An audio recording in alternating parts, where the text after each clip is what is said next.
je m'appelle Eva, plus connue sous le nom d'InnoTC sur internet, et je fais du cosplay depuis un an et demi.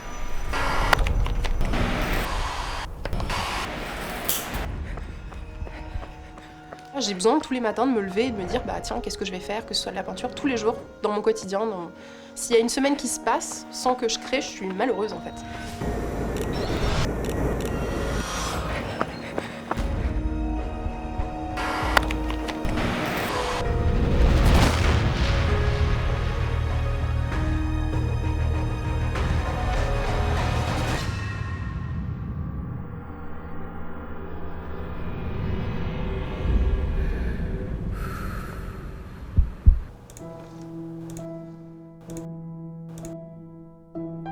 J'ai commencé à jouer à League of Legends le 1er novembre 2010.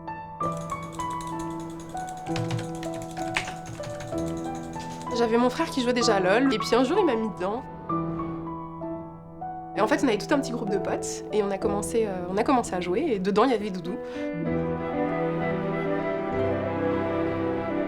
La première fois qu'on s'est rencontrés, c'était sur une partie de LoL, qu'on a perdu, magistralement. Non, à la rivière. On a commencé après à jouer ensemble tous les soirs et pendant 8 mois. On s'est envoyé énormément de messages après, donc forcément, il y avait un petit truc. Au fur et à mesure, on avait appris à se connaître, on avait pris le temps de se connaître, et on n'était pas parti dans l'optique de se draguer en fait. On était vraiment parti dans l'optique où voilà, on s'est connus et puis après ça s'est finalisé un peu naturellement en fait. C'était vraiment cool. Elle faisait des études de droit quand on a commencé à jouer ensemble. Et c'était pas sa voix. J'avais pas l'impression d'être moi-même en fait.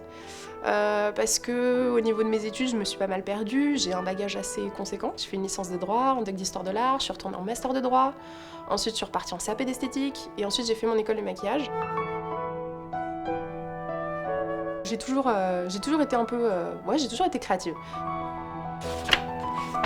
Mais il y a quelques années, je pensais pas au cosplay en fait. C'est vraiment en 2014 que je me suis décidée à pouvoir me lancer dans le cosplay. Dans cette démarche, ce qui m'intéressait le plus, c'était pas tant le fait d'incarner le personnage, mais plus le fait de la création qui précédait en fait l'incarnation du perso. C'était vraiment le fait de se dire, va y avoir du modelage, va y avoir du dessin, va y avoir de la peinture, va y avoir de la couture, va y avoir aussi du maquillage, va y avoir de la coiffure. C'est vraiment tout ce mix-là et le fait qu'il faut être aussi polyvalent. C'est cette espèce de défi qui m'a attirée en fait. Ce déclic-là du fait que je veuille vraiment en vivre et que je veuille que ça fasse partie de ma vie tous les jours, c'est quand j'ai commencé à crafter, mais surtout quand j'avais terminé Katarina.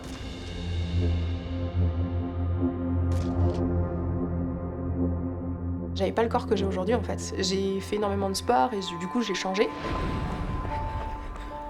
Ça a été le cosplay démarrage qui a été, au niveau de mon corps, commencer à assumer en fait l'image que je renvoyais aux gens et l'image que j'avais de mon propre reflet.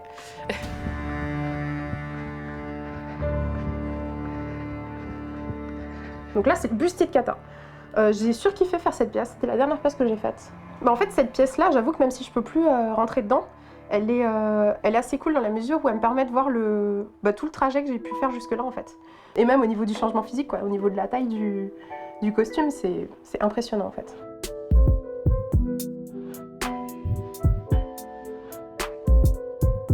Une fois que j'ai fini Katarina, que j'ai posté les photos, que j'ai vu un peu les retours qu'il y avait, le fait que j'étais une bébé cosplayeuse, j'avais fait mon premier costume, je me suis dit ouais en fait c'est vraiment ça que je veux faire.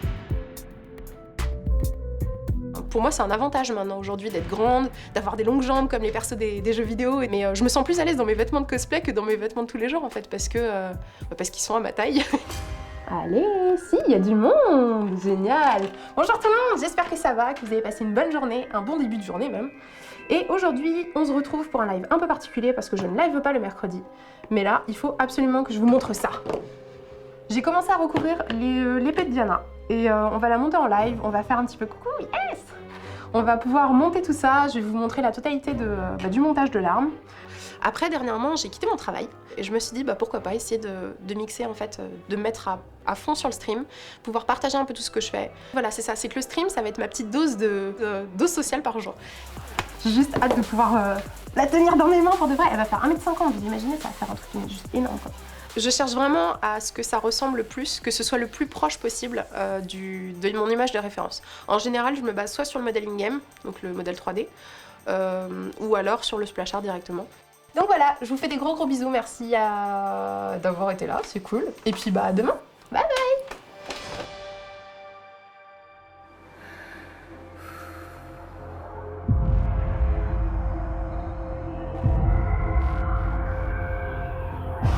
Il y a un peu de stress, il y a un mélange de stress et un mélange de concentration.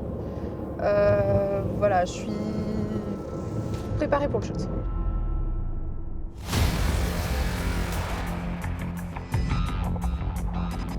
J'essaie de me mettre dans la peau du personnage. Je repense à la façon dont il bouge in-game, je repense à ses côtes, à ce qu'il dit. Je pense à la personnalité vraiment du perso. Il va y avoir beaucoup de monde, il va faire très chaud, donc j'avoue que j'apprends un petit peu tout ça. Donc non, j'espère que ça va le faire et je vise la perfection. Faut vraiment que ce soit cool.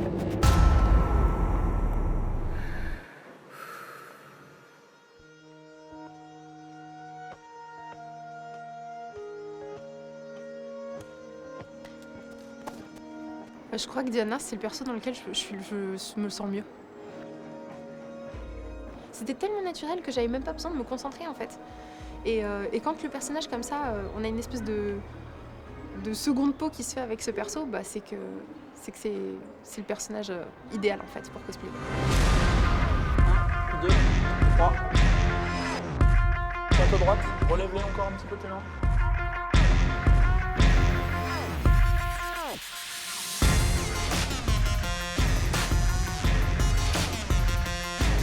À un moment, on avait fait déjà deux photos. Non, pas le doigt comme ça, mais plus refermé. Non, Attends, je suis désolée. Ouais, vas-y.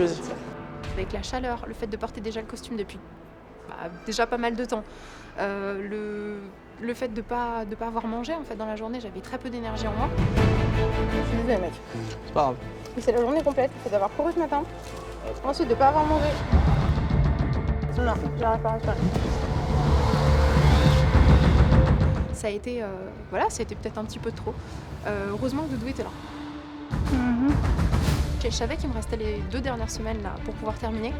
Du coup, je préférais passer mon temps vraiment à travailler, essayer de maximiser les détails, maximiser tout le travail, essayer de donner tout ce que je pouvais en fait dedans pour pouvoir avoir le résultat le plus cool possible. Mais ça a valu le prix de faire du 7h-22h tous les jours en fait. 7h, commencer direct à coudre, ensuite aller me coucher. On va refaire la photo, ok? Ouais. Mets-toi en place, j'arrive. 1, 2, 3. Et on va la faire, donc tu vas mettre ton arme sur le côté. Là, c'est un peu le moment, le repos du guerrier. C'est le moment où on se dit waouh, c'est bon, le costume est terminé, le shoot il est passé. Je suis contente de ce que j'ai fait. J'avais mis énormément d'espoir et même si le shoot aurait eu peu de photos parce que je tenais mal au niveau de la fatigue, c'était grave voir. Enfin, ça en valait totalement la peine. Donc non, je suis trop heureuse. Pour moi, on est good.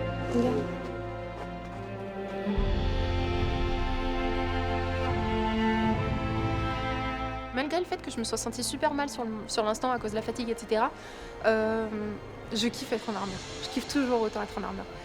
J'ai adoré être complètement... Enfin, je me sens tellement guerrière en fait. Et je trouve que ça reflète en vrai ce que je suis à l'intérieur de moi.